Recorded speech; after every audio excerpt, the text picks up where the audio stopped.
नमस्कार, मैं हूं दीपाली राणा। आप देख रहे हैं आवाज समाचार। शुरुआत कर लेते हैं इस वक्त की हेडलाइंस के साथ।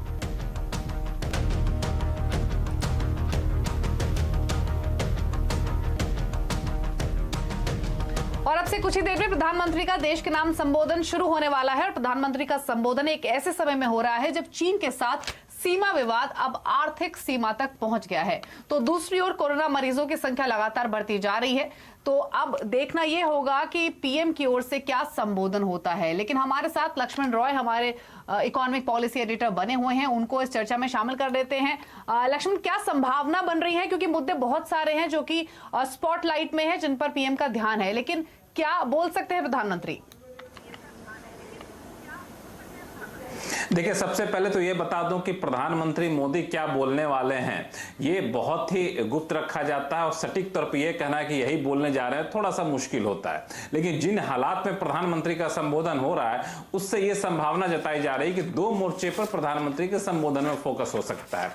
एक मोर्चा होगा कोरोना से निपटने पर सरकार का आगे का रोड मैप क्या रहने वाला है। अनलॉक 2 की गाइडलाइन आ गई है, कल से हम अनलॉक 2 की शुरुआत करने जा रहे हैं। ऐसे में हमें क्या एहतियात बरतना चाहिए, इकोनॉमिक एक्टिविटी कैसे शुरू करनी है, और साथ ही साथ कोरोना वैक्सीन को लेकर जो अपडेट है इस पर आज प्रधानमंत्री ने बैठक भी की है, उस बारे में हो सकता है वो फोकस कर सकते हैं। लेकिन दूसरा जो मुद्दा वो भी काफी ज्यादा गंभीर है माना जा रहा है, उस पर भी प्रधानमंत्री कुछ बोलेंगे, वो है भारत चीन सीमा विवाद। चीन का नाम लेंगे इसकी संभावना मुझे कम दिख रही है। रक्षा संबंधी मोर्चे पे कुछ बोलेंगे, इसकी संभावना कम दिख रही है। लेकिन आर्थिक मोर्चे पे इससे जुड़ा हुआ कुछ बयान दे सकते हैं। मिसाल के तौर पर वोकल फॉर लोकल की वकालत जोर से कर सकते हैं। आत्मनिर्भर कैसे बना जाए उसको हम कैसे प्रमोट कर सकते हैं, इस पर घरेलू इंडस्ट्री का उत्साहवर्धन करते हुए प्रधानमंत्री का संबोधन में आप कुछ महत्वपूर्ण बातें देख सकती हैं। तो मुझे लगता है इन दो मोर्चों के बीच प्रधानमंत्री का फोकस रह सकता है। एक और अटकलें चल रही है वो ये कि कोरोना के दौर में प्रधानमंत्री गरीब कल्याण योजना जो प्रधानमंत्री ने शुरू की थी, जिसमें मुफ्त अनाज योजना देने जैसी बात की गई थी, उन सारी योजनाओं की मियाद खत्म हो रही है 30 तारीख को। अब उस योजना को और आगे बढ़ाना है। शायद प्रधानमंत्री अपने मुंह से कहते हुए दिखें इस संबोधन में। तो काफी सारे मुद्दे हैं जिन पर फोकस हो सकता है। हालांकि ये प्रेडिक्ट करना कि पीएम मोदी क्या बोलेंगे मुश्किल तो जरूर है, लेकिन हाँ, अभी तक के जो अहम मुद्दे हैं वो लक्ष्मण ने यहाँ पर हाईलाइट किए कि शायद इनसे जुड़ी हुई अनाउंसमेंट हो सकती है, कुछ बयान आ सकते हैं, फिर चाहे वो कोरोना हो, चीन के साथ संबंध हो, इन पर कुछ निकल कर आ सकता है। तो कुछ ही मिनटों में पीएम मोदी का जो संबोधन है राष्ट्र के नाम वो शुरू होगा और उसी पर नजरें टिकी हुई हैं कि क्या लाइकली आउटकम्स निकल कर आ सकते हैं या फिर उनकी ओर से क्या बयान आ सकते हैं। तो ये देखना रहेगा। लेकिन जैसे कि लेकिन लक्ष्मण जी, चलिए ठीक है, कोरोना की बात करें तो ये तो सिचुएशन थोड़ी सी क्रिटिकल हुई है, लेकिन जो ज्यादा कोरोना वैश्विक महामारी के खिलाफ लड़ते लड़ते अब हम अनलॉक 2 में प्रवेश कर रहे हैं और हम उस मौसम में भी प्रवेश कर रहे हैं जहां सर्दी, जुकाम, खांसी, बुखार, ये सारे न जाने क्या क्या होता है, ये मामले बढ़ जाते हैं। ऐसे में मेरी आप सभी देशवासियों से प्रार्थना है कि ऐसे समय अपना ध्यान रखिए। साथियों, ये बात सही है कि अगर कोरोना से होने वाली मृत्यु दर को देखें तो दुनिया के अनेक देशों की तुलना में भारत संभली हुई स्थिति में है। समय पर किए गए लॉकडाउन और अन्य फैसलों ने भारत में लाखों लोगों का जीवन बचाया है। लेकिन हम ये भी देख रहे हैं कि जब से देश में अनलॉक 1 हुआ है, व्यक्तिगत और सामाजिक व्यवहार में लापरवाही जरा बढ़ती ही चली जा रही है। पहले हम मास्क को लेकर, 2 गज की दूरी को लेकर, 20 सेकंड तक दिन में कई बार हाथ धोने को लेकर बहुत सतर्क थे। लेकिन आज जब हमें ज्यादा सतर्कता की जरूरत है तो लापरवाही बढ़ना बहुत ही चिंता का कारण है। साथियों, लॉकडाउन के दौरान बहुत गंभीरता से नियमों का पालन किया गया था। अब सरकारों को, स्थानीय निकाय की संस्थाओं को, देश के नागरिकों को फिर से उसी तरह की सतर्कता दिखाने की जरूरत है। विशेषकर कंटेनमेंट जोन्स, उस पर तो हमें बहुत ध्यान देना होगा। जो भी लोग नियमों का पालन नहीं कर रहे हैं, हमें उन्हें टोकना होगा, रोकना होगा और समझाना भी होगा। अभी आपने खबरों में देखा होगा, एक देश के प्रधानमंत्री पर 13,000 रुपये का जुर्माना इसलिए लग गया क्योंकि वो सार्वजनिक स्थल पर मास्क पहने बिना गए थे। भारत में भी स्थानीय प्रशासन को इसी चुस्ती से काम करना चाहिए। ये 130 करोड़ देशवासियों के जीवन की रक्षा करने का अभियान है। भारत में गांव का प्रधान हो या देश का प्रधानमंत्री, कोई भी नियमों से ऊपर नहीं है। साथियों, लॉकडाउन के दौरान देश की सर्वोच्च प्राथमिकता रही ऐसी स्थिति न आए कि किसी गरीब के घर में चूल्हा न जले। केंद्र सरकार हो, राज्य सरकारें हो, सिविल सोसाइटी के लोग हों, सभी ने पूरा प्रयास किया कि इतने बड़े देश में हमारा कोई गरीब भाई बहन भूखा न सोए। देश हो या व्यक्ति, समय पर फैसले लेने से, संवेदनशीलता से फैसले लेने से किसी भी संकट का मुकाबला करने की शक्ति अनेक गुना बढ़ जाती है। इसलिए लॉकडाउन होते ही सरकार प्रधानमंत्री गरीब कल्याण योजना लेकर आई। इस योजना के तहत गरीबों के लिए 2.25 लाख करोड़ रुपए का पैकेज दिया गया। साथियों, बीते 3 महीनों में 20 करोड़ गरीब परिवारों के जनधन खातों में सीधे 31,000 करोड़ रुपया जमा करवाए गए हैं। इस दौरान 9 करोड़ से अधिक किसानों के बैंक खातों में 18,000 करोड़ रुपए जमा हुए हैं।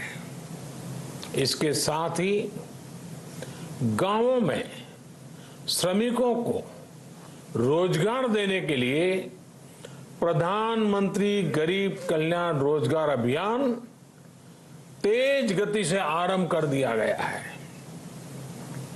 इस पर सरकार 50,000 करोड़ रुपए खर्च कर रही है।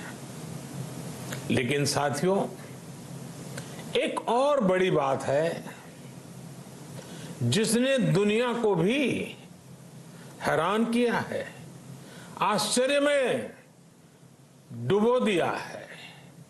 वो ये कि कोरोना से लड़ते हुए भारत में 80 करोड़ से ज्यादा लोगों को 3 महीने का राशन, यानी परिवार के हर सदस्य को 5 किलो गेहूं या चावल मुफ्त दिया गया। इसके अतिरिक्त प्रति परिवार हर महीने 1 किलो दाल भी मुफ्त दी गई। यानी एक तरह से देखें तो अमेरिका की कुल जनसंख्या से 2.5 गुना अधिक लोगों को, ब्रिटेन की जनसंख्या से 12 गुना अधिक लोगों को और यूरोपियन यूनियन की आबादी से लगभग 2 गुने से ज्यादा लोगों को हमारी सरकार ने मुफ्त अनाज दिया है। साथियों, आज मैं इसी से जुड़ी एक महत्वपूर्ण घोषणा करने जा रहा हूं। साथियों, हमारे यहां वर्षा ऋतु के दौरान और उसके बाद मुख्य तौर पर कृषि क्षेत्र में, एग्रीकल्चर सेक्टर में ही ज्यादा काम होता है। अन्य दूसरे सेक्टरों में थोड़ी सुस्ती रहती है। जुलाई से धीरे धीरे त्योहारों का भी माहौल बनने लगता है। अब आप देखिए, अभी 5 जुलाई को गुरु पूर्णिमा है, फिर सावन शुरू हो रहा है, फिर 15 अगस्त आएगी, रक्षाबंधन आएगा, कृष्ण जन्माष्टमी आएगी, गणेश चतुर्थी आएगी, ओणम होगा और आगे जाएं तो काटी बिहू है, नवरात्रि है, दुर्गा पूजा है, दशहरा है, दीपावली है, छठी मैया की पूजा है। त्योहारों का ये समय जरूरतें भी बढ़ाता है, खर्च भी बढ़ाता है। इन सभी बातों को ध्यान में रखते हुए ये फैसला लिया गया है कि प्रधानमंत्री गरीब कल्याण अन्न योजना का विस्तार अब दिवाली और छठ पूजा तक, यानी नवंबर महीने के आखिर तक कर दिया जाएगा। यानी 80 करोड़ लोगों को मुफ्त अनाज देने वाली ये योजना अब जुलाई, अगस्त, सितंबर, अक्टूबर, नवंबर में भी लागू रहेगी। सरकार द्वारा इन 5 महीनों के लिए 80 करोड़ से ज्यादा गरीब भाई बहनों को हर महीने परिवार के हर सदस्य को 5 किलो गेहूं या 5 किलो चावल मुफ्त मुहैया कराया जाएगा। और साथ ही प्रत्येक परिवार को हर महीने 1 किलो चना भी मुफ्त दिया जाएगा। साथियों, प्रधानमंत्री गरीब कल्याण अन्न योजना के इस विस्तार में 90,000 करोड़ रुपए से ज्यादा खर्च होंगे। और अगर इसमें पिछले 3 महीने का खर्च भी जोड़ दें तो ये करीब करीब 1.5 लाख करोड़ रुपया हो जाता है। अब पूरे भारत के लिए हमने एक सपना देखा है। कई राज्यों ने तो बहुत अच्छा काम भी किया है। बाकी राज्यों पर भी हम आग्रह कर रहे हैं कि इसको काम को आगे बढ़ाए। और काम क्या है? अब पूरे भारत के लिए एक राशन कार्ड की व्यवस्था भी हो रही है, यानी एक राष्ट्र एक ration card, one nation one ration card. इसका सबसे बड़ा लाभ उन गरीब साथियों को मिलेगा जो रोजगार या दूसरी आवश्यकताओं के लिए अपना गांव छोड़ करके कहीं और जाते हैं, किसी और राज्य में जाते हैं।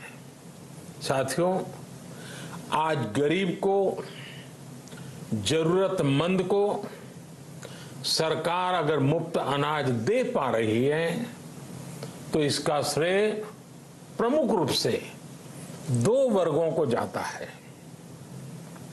पहला, हमारे देश के मेहनती किसान, हमारे अन्नदाता, और दूसरा हमारे देश के ईमानदार टैक्स पेयर। आपका परिश्रम, आपका समर्पण ही जिसकी वजह से देश ये मदद कर पा रहा है। आपने देश का अन्न भंडार भरा है, इसलिए आज गरीब का, श्रमिक का चूल्हा जल रहा है। आपने ईमानदारी से टैक्स भरा है, अपना दायित्व निभाया है, इसलिए आज देश का गरीब इतने बड़े संकट से मुकाबला कर पा रहा है। मैं आज हर गरीब के साथ ही देश के हर किसान, हर टैक्स पेयर का हृदय से बहुत बहुत अभिनंदन करता हूं, उन्हें नमन करता हूं। साथियों, आने वाले समय में हम अपने प्रयासों को और तेज करेंगे। हम गरीब, पीड़ित, शोषित, वंचित हर किसी को सशक्त करने के लिए निरंतर काम करेंगे। हम सारी एहतियात बरतते हुए इकोनॉमिक एक्टिविटीज को और आगे बढ़ाएंगे। हम आत्मनिर्भर भारत के लिए दिन रात एक करेंगे। हम सब लोकल के लिए वोकल होंगे।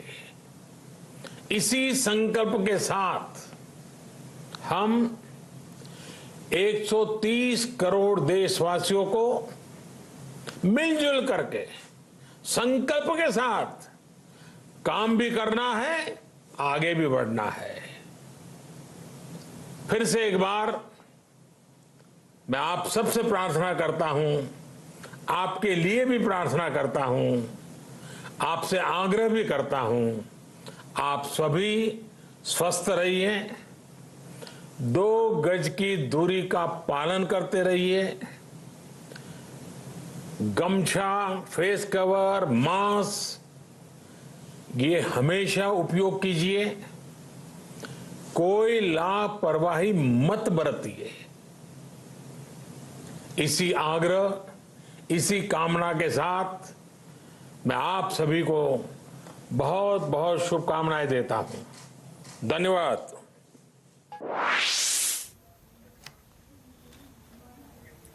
तो राष्ट्र के नाम पीएम मोदी का आपने संबोधन सुना और सबसे पहले तो शुरुआत में उन्होंने रिक्वेस्ट यही की है जनता से, अपने देशवासियों से कि अनलॉक 1 के बाद से ही जो लोगों का व्यवहार है वो थोड़ा सा ढीला हुआ है।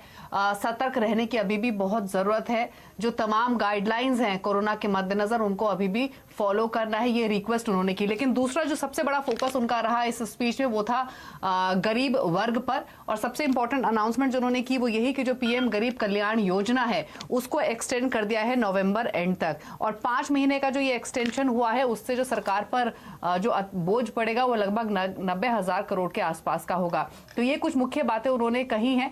ये भी उन्होंने बताया कि पिछले 3 महीने के दौरान करीब 80 करोड़ ऐसी गरीब फैमिलीज हैं जिनको फ्री राशन कार्ड भी उपलब्ध कराया गया है। लेकिन जो मकसद है पीएम गरीब कल्याण योजना को एक्सटेंड करने का वो यही कि त्योहारी सीजन शुरू हो जाता है, दिवाली होती है, छठ पूजा होती है, और ऐसे में जो गरीब वर्ग है उनका खास ख्याल रखा जाए। तो उसके तहत ये डिसीजन लिया गया है, और साथ ही जो 80 करोड़ लोग हैं उनको 5 किलो गेहूं या फिर चावल हर मेंबर को मुफ्त में दिया जाएगा। लेकिन जो पीएम ने अनाउंसमेंट की है उसको कैसे उसको समझने की कोशिश करते हैं। हमारे साथ वरिष्ठ पत्रकार हर्षवर्धन त्रिपाठी भी बने हुए हैं। हर्षवर्धन जी, आप कैसे देखते हैं जो पीएम ने संबोधन किया उससे एक चीज तो साफ है कि उनका जो पूरा फोकस है वो गरीब वर्ग पर, किसान पर, खेती पर, इस पर ज्यादा है। आप कैसे रीड करते हैं?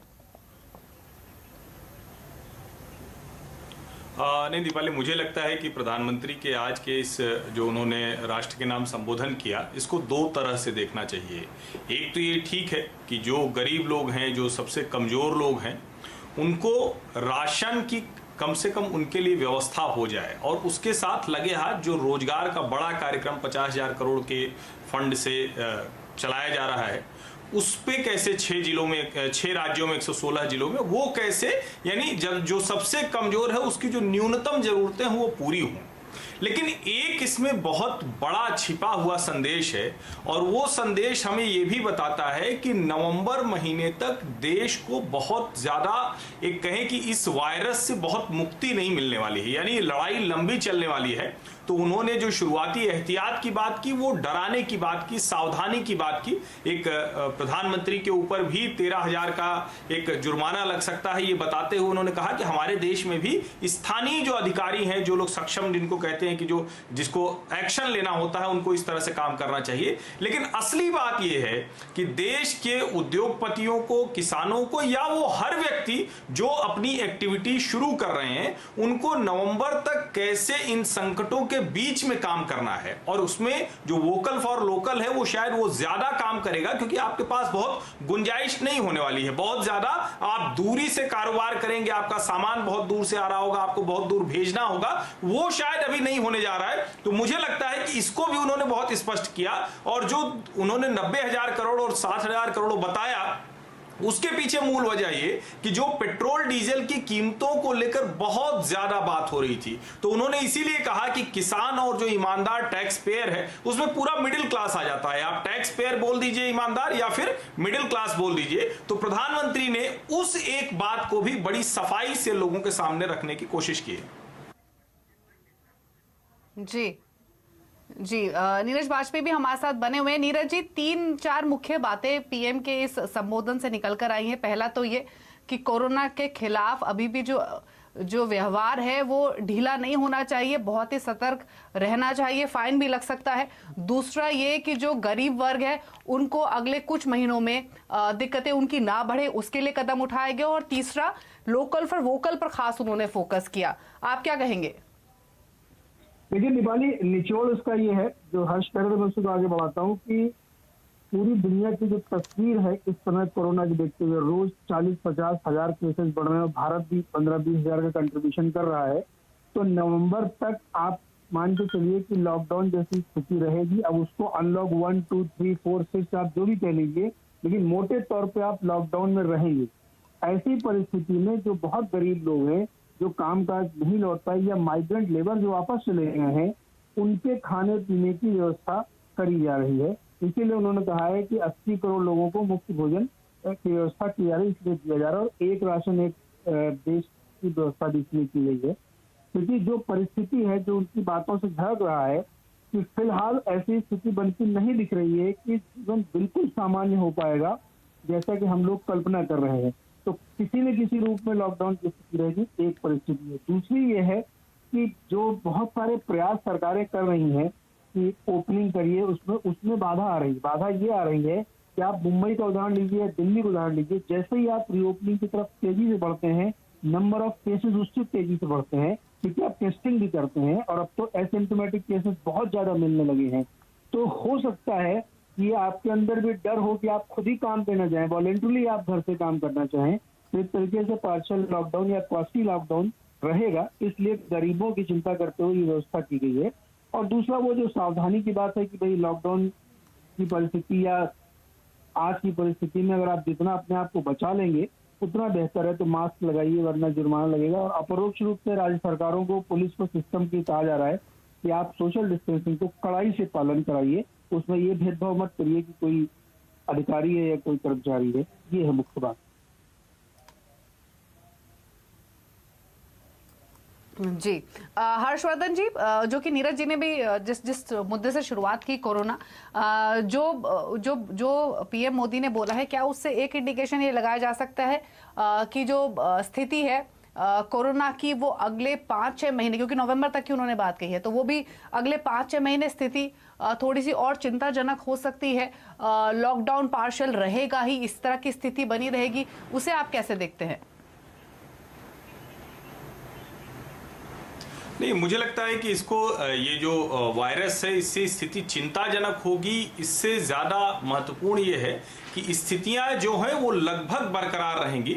लेकिन चूंकि ये सीजन ऐसा होता है, वैसे भी जब बारिश का, मानसून का सीजन होता है, ये मौसम ऐसा होता है कि सर्दी जुकाम बुखार होने लगता है। अब इस वक्त चूंकि ये जो तीनों चारों चीजें हैं, इसके लक्षण और जो चाइनीज वायरस है, कोरोना वायरस है, उसके लक्षण एक जैसे हैं, तो उसमें एक खतरा बढ़ सकता है, एक पैनिक क्रिएट हो सकता है, हर कोई उसकी टेस्टिंग कराने भाग सकता है, एक भगदड़ सी मच सकती है। तो इसलिए उसको एहतियात के तौर पर समझना है कि ये जो बीमारी है हम उसमें जितना ज्यादा घर के भीतर रहें। और एक अच्छी चीज होगी कि अगर हमारा, जिसको बार बार हम कहते हैं कि अपने जाने हुए लोगों, यानी परिवार, दोस्त, यानी ऐसे लोग जिनको हम बहुत अच्छे से जानते हैं कि वो कहां गए, अगर सिर्फ हम उनके बीच में है और मान लीजिए कि हमें खांसी आने ही लगे, हमें जुकाम हो जाए, हमें बुखार हो जाए, तो हमें एक चीज का भरोसा रहेगा कि हमें डॉक्टर के पास या टेस्टिंग सेंटर नहीं भागना है, हमें कोई दवा लेनी है जिससे कि वो ठीक हो जाए, अपना इम्यून सिस्टम ठीक करना है। लेकिन अगर मान लीजिए कि हम उस जगह पर गए हैं जहां गलती से भी वो वायरस फैला हुआ है, हम उस मार्केट में गए हैं, हम उस जगह पर, तो फिर शायद हमें अपने मन में आएगा कि टेस्टिंग करनी चाहिए। तो वो भी एक इंडिकेशन प्रधानमंत्री की आज की बात से मिला है। बिल्कुल। लेकिन जैसे कि शो की शुरुआत में लक्ष्मण जी ने कहा था कि कोरोना से निपटने के लिए रोड मैप आने की उम्मीद है, अनलॉक 2 के बारे में प्रधानमंत्री बोल सकते हैं। और सबसे इंपॉर्टेंट बात जो लक्ष्मण जी ने शुरुआत में कही थी, जिस पर पीएम मोदी ने भी बोला, वो ये कि पीएम गरीब कल्याण योजना की जो मियाद आज खत्म हो रही है उसको एक्सटेंड किया जा सकता है, और उसको नवंबर तक एक्सटेंड किया भी गया है। चलिए, शुक्रिया लक्ष्मण जी, नीरज जी और साथ ही हर्षवर्धन जी, इस शो का हिस्सा बनने के लिए और समझाने के लिए व्यूअर्स को पीएम मोदी ने जो कहा उसके मायने क्या है। एक ब्रेक के लिए यहाँ पर रुक रहे हैं, लेकिन खबरों का जो सिलसिला है वो CNBC आवाज पर लगातार जारी है। जल्द लौटते हैं एक ब्रेक के बाद।